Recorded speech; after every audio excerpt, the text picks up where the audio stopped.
Le Mogo Naba Bango a été élevé au rang de docteur honoris causa de l'Université Cypress International du Texas ce lundi. Il a reçu le titre honorifique d'étoile de l'Afrique, informe le ministère de la Communication. Son Gilbert Ouedraogo, accompagné de son homologue de la sécurité Mamadou Sana. Et ils ont pris part à la cérémonie de distinction au Palais Royal à Ouagadougou. Le point avec Yagouba Wilio. Le Mongo Naba a été élevé au rang de docteur honoris causa pour son engagement indéfectible en faveur du vivre ensemble, de la paix et de la cohésion sociale au Burkina Faso et sur le continent. Le ministre porte-parole du gouvernement, Gilbert Ouedraogo, saluant cette double distinction, a notifié que c'est un motif de grande fierté pour notre pays. Le porte-parole de la Cour royale, Isaka Congo, a souligné la portée symbolique de cette reconnaissance et souligne que recevoir une telle distinction d'une université de renom est un honneur immense, mais aussi un engagement à poursuivre la promotion des valeurs ancestrales de tolérance, de respect et de dialogue, a-t-il indiqué. Pour sa part, le professeur Toué Prince Gadama, vice-chancelier de l'université, a affirmé que cette distinction est un hommage à la sagesse et au leadership du chef des Mossé. Elle est surtout motivée par le fait que le Mongo Naba incarne des valeurs profondes de sagesse, de paix et de leadership. 65 ans depuis 1960, après l'empereur éthiopien Haïlé Sélassié, c'est le Mongo Naba Bango qui est la seconde personnalité à recevoir cette distinction en Afrique. 135 élèves officiers d'actifs de l'Académie militaire Georges Namoineau, provenant de 11 pays, ont reçu leurs épaulettes de sous-lieutenant samedi dernier à Pau. La cérémonie de sortie de la 24e promotion de 16 élèves officiers d'actifs a été présidée par le président du Faso, le capitaine Ibrahim Traoré. Le chef d'état-major général des armées fait ici le point de la formation.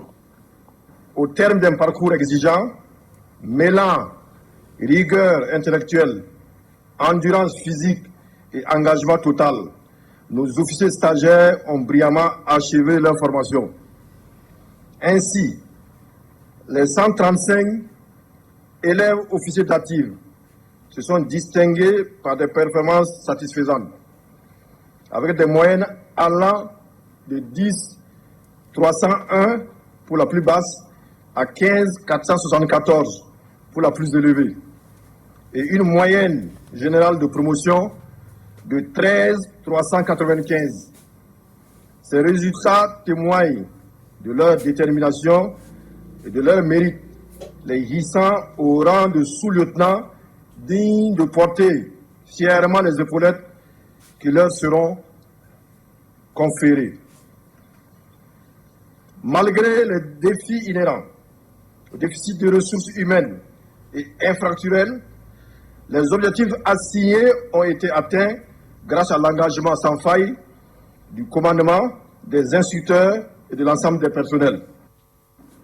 Baptisé promotion capitaine Zouma Maxime, cette 24e promotion des élèves officiers d'actifs rend hommage au capitaine Maxime Zouma tombé sur le champ de bataille. Je vous invite à écouter le président du Faso, le capitaine Ibrahim Traoré. Le fait de donner le nom d'un officier tombé au champ d'honneur est un message fort à l'endroit donc de ces jeunes officiers.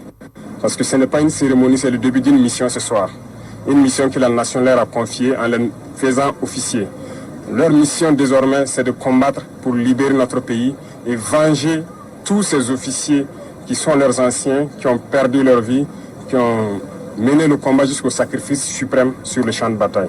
Le conseil que je peux donner à un jeune officier, c'est d'être un soldat professionnel, un homme engagé et permanemment concentré, qui peut s'adapter en permanence à la menace. Et nous continuerons à lui donner des conseils au fur et à mesure que la menace va muter.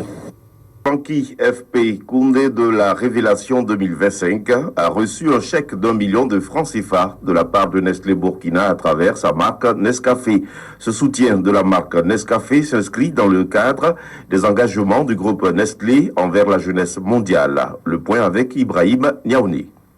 L'artiste musicien Frankie FP, Koundé de la Révélation 2025, reçoit un chèque d'une valeur d'1 million de francs CFA de la marque Nescafé. À travers ce geste, le groupe Nestlé invite la jeunesse à croire en ses rêves. Frankie FP salue la marque Nescafé pour cette action. Bien sûr, c'est super important. Nous sommes dans un contexte où les moyens font défaut. Donc, franchement, recevoir un soutien comme ça, c'est une bouffée d'air et ça aide à continuer, quoi. Donc, ouais, je suis très content. En plus de la somme d'1 million de francs CFA, priorité est donnée au Koundé de la Révélation lors des activités du groupe Nestlé tout au long de cette année. Cette collaboration vise à faire la promotion de l'artiste musicien. Lionel Sankara, directeur de la marque Nescafé. Toutes les activités que nous organisons, que ce soit Nescafé ou toute autre marque de Nestlé, où nous avons des prestations d'artistes musiciens, la priorité est toujours donnée au Koundé de la Révélation actuelle et au Koundé de la Révélation passée.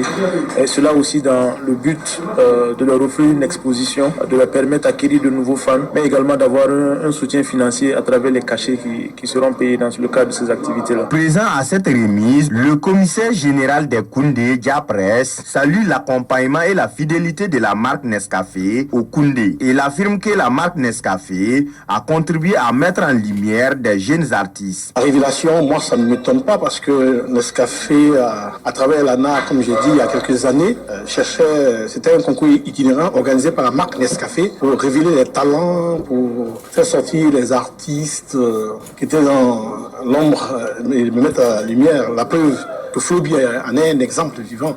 Et c'est à travers un art qu'il a tapé dans l'œil de Papus et puis bon, c'est parti. Depuis quelques années, la marque Nescafé sponsorise le Koundé de la Révélation en vue d'accompagner les jeunes artistes à faire bonne carrière dans le domaine musical. Amzi Kayawoto Malika la slameuse, pour ne citer que ceux-ci, ont bénéficié de cet accompagnement de la part du groupe Nestlé.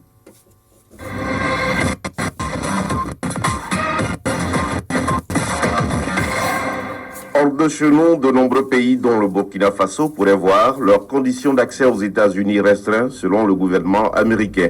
Cette décision de restriction de voyage ou d'interdiction totale d'entrée aux États-Unis d'Amérique concerne des ressortissants de 36 pays, dont 25 du continent africain. Parmi ces pays figurent entre autres le Burkina Faso, la Côte d'Ivoire, le Niger, le Ghana, le Sénégal, le Nigeria, la République démocratique du Congo. Un document signé par le chef de la diplomatie américaine, Marco Rubio, a été envoyé aux diplomates des 36 pays concernés qui ont jusqu'à 60 jours pour se conformer à de nouvelles exigences, au risque de se voir interdire partiellement ou totalement l'entrée sur le territoire américain. La haute autorité de l'audiovisuel et de la communication du Togo a annoncé ce lundi la suspension des médias français France 24 et Radio France Internationale RFI pour une durée de 3 mois sur l'ensemble du territoire togolais. L'autorité de régulation justifie cette mesure par des manquements répétés déjà signalés et formellement rappelés en matière d'impartialité, de rigueur et de vérification des faits. En effet, l'institution indique que plusieurs émissions récentes ont relayé des propos inexacts, tendancieux, voire contraires aux faits établis portant atteinte à la stabilité des institutions républicaines et à l'image du pays. Et c'est ici que prend fin ce journal réalisé par Adama Konaté. Merci de l'avoir suivi. Très bonne suite des programmes sur Radio Omega.